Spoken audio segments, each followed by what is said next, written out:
Greetings and salutations, humans. This is your host, Putinbot, and I just want to thank y'all very much for popping by the channel. I wasn't planning on doing this video, but as y'all know, the fusion for Rorik Wormsbane is wrapping up at the time of this video. I was fortunate I was able to go in and I was able to collect enough fragments for this guy. I'm not going to summon him yet. I'm going to wait for the clan versus clan tournament before I pop him, so that way I can get maximum points. But that's not what I wanted to make this video about. Instead, when I was opening up void shards for the champion chase, I managed to pull my very first void legendary champion.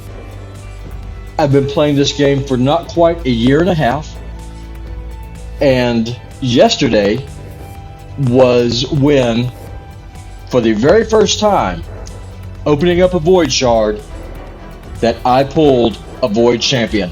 And let me show y'all who it is that I got. I got this wonderful lady right here, Blind Seer. So after I pulled her, I popped onto YouTube and just want to kind of see what kind of content that was out there about her. And there's not really a whole lot. Stewed Gaming has a couple of videos out there that are really old, a little over a year old. One of them, actually I think both of them actually before she got her buff. And so I just wanted to just kind of go over, well, first, I got to admit, I'm happy that I got myself a Void Legendary. It's a good feeling. But I am actually planning on using her, and I'm planning on running her in most of my teams. And for those of you who aren't familiar, I'm going to go over her kit real quick. I do not have her fully booked out yet. She's not booked out at all. Again, I'm waiting for Clan vs. Clan to invest in books. And I am leveling her up in Minotaur. I did go ahead and take her up to level 60. And I will show y'all the gear that I've got on her. And I'll show y'all what my plans are for her. So her aura, she has a defense in all battles by 34%, which is really nice. She has an A1 that's kind of like Allures, not quite as good. Attacks 3 times at random. Each hit has a 30% chance of decreasing the turn meter by 15%. That can be buffed up to 40%. If you take Evil Eye, you can take up to 45%. I'm not going to be going that route, so I will show you all the masteries I'm planning on taking with her. Dark Shroud, I love this. She's going to be replacing Mausoleum Mage in a lot of my teams because of this ability right here. Places a block debuff allies on all allies for 2 turns, then places a shield buff on allies equal to 30% of this champion's max HP for 2 turns. This is huge. Mausoleum Mage only has a 1 turn duration on his block debuff skill. This is 2. And so I'm going to be running her in Tag Team Arena. I'm going to be running her in Doom Tower. I'm going to be running her in Dungeons. And for those of y'all who have her, let me know where you're using her at, what builds it is that you're using, how effective has she been for you, what kind of impact has she made on your account. Self-Sacrifice is an AoE res, revives all dead allies to 35% HP, places a block damage buff on all allies except this champion for 1 turn. The 1 turn is kind of weak, but I'll take it. It's better than nothing. That's the A2 and the A1 and that aura that I'm most excited about. And let me go ahead and show y'all the one that I have. I'll show y'all how I've got her built so far. And again, I'm interested in any feedback that y'all have.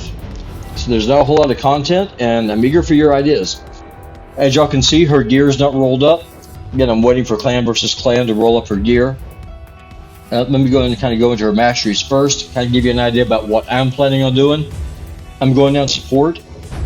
I'm not going to be running her in Clan Boss at all. I don't give a rip about her damage. I could care less about it. I've got her going down into Steadfast.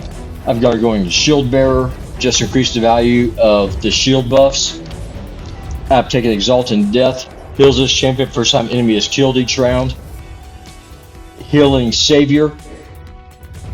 While she doesn't do any heals, it does affect the value of her shields that she has, and I'll take it. Rapid Response. Gives you a chance to increase turn meter when that buff is expiring that she casts. And she does do a lot of buffs, which makes it worth it to me. Merciful Aid. Again, I'm just looking just to get the most value of those shields that I can. Cycle of Magic.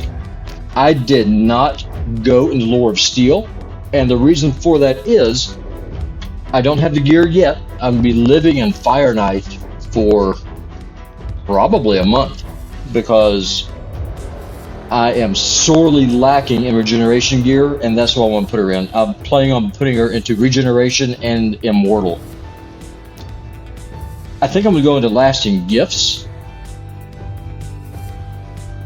just because it'll extend the duration. It has a chance to extend the duration of that block buffs buff, not block debuffs buff rather, and her shield.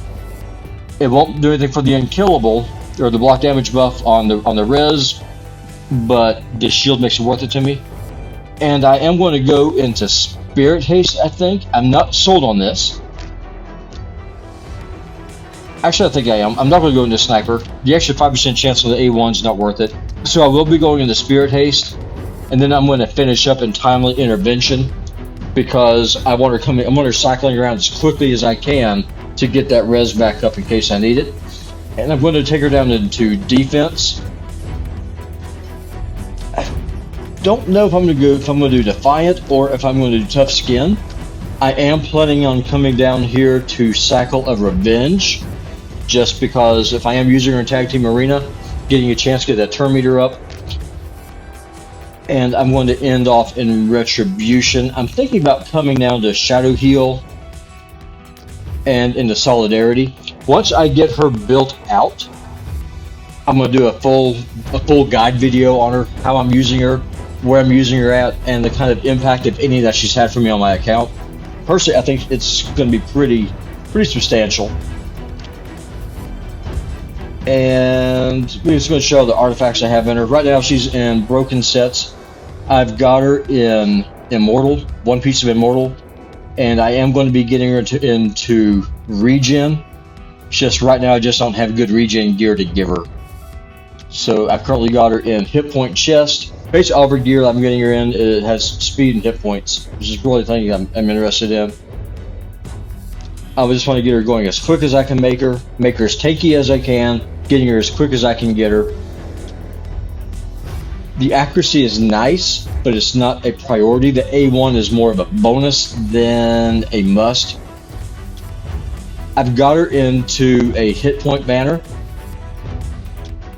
Defense on the amulet because her base defense is relatively low. And a defense ring. And I'm looking for defense accessories with ideally speed. Of course, you can't get speed on defense. But here on this defense ring, for example, I got the sub rolls and hit points. So this is all subject to change. I'm going to do some play testing once I got her built out. But that's where I am right now. Total stats as of right now at level 30.